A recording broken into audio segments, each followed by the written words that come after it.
ます。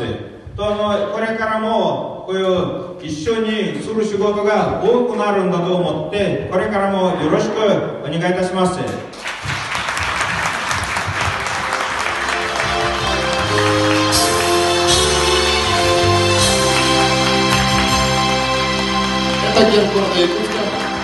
これはユクスク市のこれは市長から感謝状。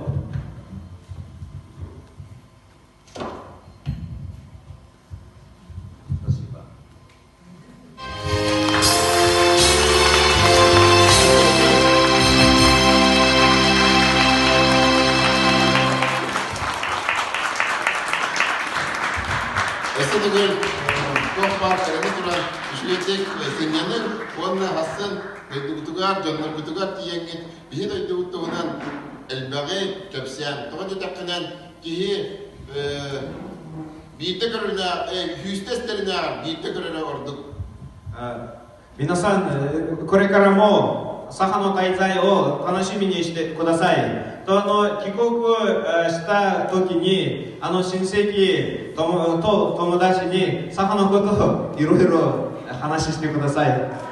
これからもよろしくお願いいたします。